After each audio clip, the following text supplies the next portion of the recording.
संसद के मॉनसून सत्र से पहले ही दिन जगदीप धनखड़ का इस्तीफा सियासी विस्फोट साबित हुआ। धनखड़ अब उपराष्ट्रपति नहीं रहे, लेकिन उनके इस्तीफे पर विवाद का बारूद कम नहीं हो रहा है। विपक्ष ने सवाल किया है कि पद छोड़ा है या फिर इस्तीफा लिया गया है। बीमारी वाली दलील विपक्ष को पच नहीं रही है। इस मसले पर आज फिर संसद में हंगामा है तो उधर नए उपराष्ट्रपति को लेकर हलचल है। नाम पर कयासबाजी है तो चुनाव आयोग जल्द चुनाव प्रक्रिया शुरू कर सकता है। जब से जगदीप धनखड़ ने उपराष्ट्रपति पद से इस्तीफा दिया है, कांग्रेस समेत पूरे विपक्ष की उनके बारे में धारणा जैसे बदल गई हो। 1 साल भी नहीं हुआ जब जगदीप धनखड़ से विपक्ष ने इस्तीफा मांगा था, उनके खिलाफ अविश्वास प्रस्ताव का नोटिस दिया था, लेकिन अब विपक्ष के सुर बदल गए। विपक्ष कह रहा है कि धनखड़ का उपसभापति रहना देश के हित में है। कांग्रेस के जयराम रमेश ने तो यहां तक कह दिया कि प्रधानमंत्री को धनखड़ को मनाना चाहिए। खैर, धनखड़ का इस्तीफा मंजूर हो गया है और वो वापस नहीं आने वाले हैं, लेकिन राजनीति तो चलती रहेगी।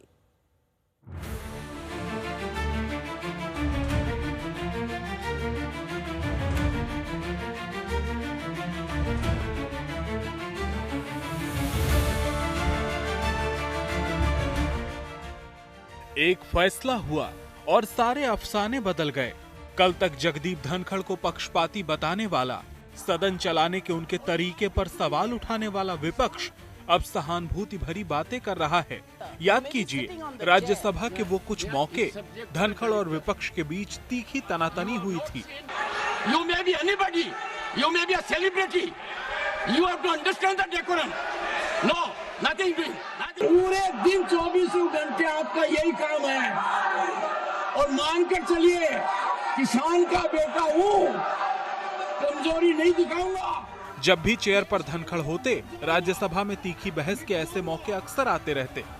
आपको वो वाकया भी याद होगा जब टीएमसी सांसद कल्याण बनर्जी ने धनखड़ के हाव भाव का मजाक उड़ाया था, लेकिन आज उनके सुर बदले दिख रहे हैं।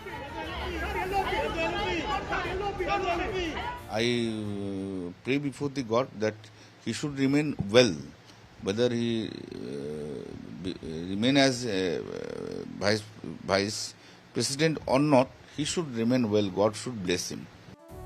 शिष्टाचार का तकाजा है कि विपक्ष धनखड़ के स्वस्थ होने की कामना करें, क्योंकि खुद उन्होंने खराब सेहत का हवाला देकर ही इस्तीफा दिया है।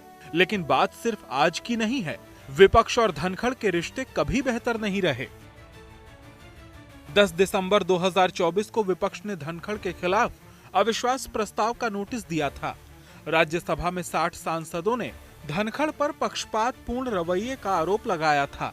अविश्वास प्रस्ताव का नोटिस देने वालों में Congress, RJD, TMC, CPI, CPM, JMM, आप, डीएमके और समाजवादी पार्टी के सांसद थे।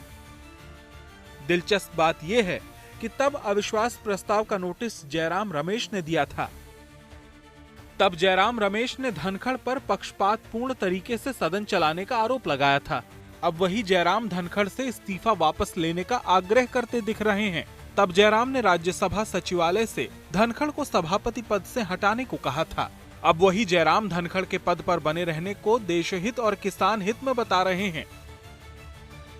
कल से कांग्रेस की तरफ से धनखड़ के लिए सुखद शब्दों की बौछार हो रही है। संसदीय इतिहास का काला दिन मानता हूँ और मुझे ऐसा लगता है कि जो कुछ दिख रहा है या इस्तीफे के जो कारण है, इसके अलावा भी कारण होंगे। वो योग्य थे, संसदीय ज्ञान के पुरोधा हैं, वो अच्छी तरीके से कानून को समझते हैं, लीडिंग एडवोकेट हैं, किसानों के और उनके खिलाफ आप ही लोग इम्पीचमेंट मोशन लाना चाह रहे थे, ये भी तो सच है। वो भी सच है। जिस घटना पर, जिस प्रकरण पे था, वो प्रकरण बेस होता है। पर जब सरकार चुनती तो सरकार है, बहुमत उसका होता है। तो 5 साल के लिए उन्होंने चुना था। 5 साल में 2 साल में इनकी गतिविधियां ऐसी क्या हुई, क्यों हुई, मैं कहूँगा ये काला अध्याय रहेगा भारतीय जनता पार्टी के इतिहास में। कहीं ना कहीं जो एक संतुलन होना चाहिए था, जो एक तैयारी होनी चाहिए थी, वो नहीं है। और ये साफ दर्शाता है कि कहीं ना कहीं जो रिश्ता केंद्र सरकार और उपराष्ट्रपति के बीच में जो पहले जैसा था, अब वैसा नहीं है।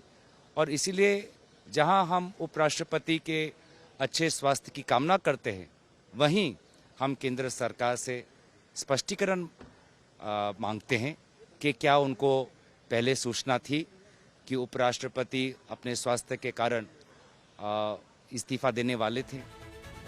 लेकिन गौर करने वाली बात ये भी है कि पार्टी अध्यक्ष मल्लिकार्जुन खड़गे ने इसे बीजेपी का मामला बताकर पल्ला झाड़ लिया। कहने का मकसद ही नहीं है, क्योंकि ये उनकी इच्छा है और गवर्नमेंट की इच्छा है कि उनको स्वीकार करना नहीं करना, वो सब उनकी बात है, हमारा कोई इससे वास्ता नहीं। तो सवाल यही है कि क्या धनखड़ को लेकर कांग्रेस कंफ्यूजन में है? इस सवाल पर पूरे विपक्ष में पशोपेश की स्थिति दिखती है, क्योंकि जिनसे कभी इस्तीफा मांगा हो उसके इस्तीफे का विरोध कैसे किया जा सकता है। दिल्ली से मौसमी सिंह के साथ आज तक ब्यूरो। राहुल गौतम मेरे सहयोगी जुड़ गए हैं तमाम जानकारी के साथ। राहुल, अब दोबारा जो चुनाव की प्रक्रिया है उपराष्ट्रपति की, वो कैसे पूरी होगी और कब तक? क्योंकि इस पूरे मामले में अब कहीं ना कहीं सरकार पर सवाल उठ रहे हैं। देखिए, इसका फैसला सरकार को करना है कि कब तक ये प्रक्रिया पूरी होती है। इलेक्शन कमीशन के द्वारा नोटिफाई किया जाएगा सबसे पहले इलेक्शन को, और कहा जा रहा है कि 40 से 45 दिन के अंदर जो समय लगता है उसके बाद इस प्रक्रिया को पूरी कर लिया जाएगा। लेकिन इसमें बहुत सारे अभी पेच बाकी हैं। अगर सरकार की तरफ से उम्मीदवार दिया जाता है तो क्या विपक्ष अपना उम्मीदवार उतारेगा क्या, या फिर सरकार एक ऐसा कैंडिडेट देगी जिसको लेकर कंसेंसस होगा? इसके अलावा विपक्ष लगातार, आप जानती हैं कि मांग करता रहा है कि जो लोकसभा है उसमें जो डेप्यूटी स्पीकर का जो पद है वो कायदे से या कन्वेंशंस के हिसाब से जो प्रिंसिपल ऑपोजिशन पार्टी होती है उसके पास जाना चाहिए। कांग्रेस उसकी मांग करती रही है। तो क्या उसको एक बार्गेनिंग चिप के तौर पर जो नया उपराष्ट्रपति होगा उसको इस्तेमाल किया जाएगा ताकि कांग्रेस अपना डेप्यूटी स्पीकर का जो पद जो मांग रही है वो मिल सके? तो उसमें बहुत सारे पेच हैं। और आपने बात की जयराम रमेश की और मल्लिकार्जुन खड़गे की। दरअसल कांग्रेस पार्टी आपदा में अफसर ढूंढ रही है, आप कह सकते हैं। वो जानते हैं कि जगदीप धनखड़ का सडनली चले जाना ये जाहिर है, दर्शाता है कि सरकार में सब कुछ ठीक नहीं है। ऐसे में इसीलिए वो आप जो बयान सुनते हैं, चाहे प्रमोद तिवारी हों चाहे जयराम रमेश के हों, उसमें वो साफ तौर पर ये दर्शाते हैं कि देखिए, क्योंकि जगदीप धनखड़ विपक्ष को स्पेस दे रहे थे, क्योंकि वो सरकार के अहंकार के बारे में बात कर रहे थे, जुडिशरी को संयम बरतने की सलाह दे रहे थे, इसीलिए उनके खिलाफ ये कार्रवाई की गई है। और आज का भी एक फ्रेश बयान है मल्लिकार्जुन खड़गे का, जिनमें उन्होंने कहा है कि लगता है कि दाल में कुछ काला है। तो कांग्रेस पार्टी, आप ये कह सकते हैं, एक्सप्लॉइट कर रही है फॉल्ट लाइंस को, कोशिश कर रही है कि सरकार को लेकर एक नैरेटिव बनाया जाए कि सरकार में भीतर खाने सब कुछ ठीक नहीं है, और इसी वजह से सडनली इतने बड़े पद से एक व्यक्ति की विदाई हो गई। ठीक है राहुल, जो भी आप सरकार बता रही है, आगे भी आपसे अपडेट लेंगे।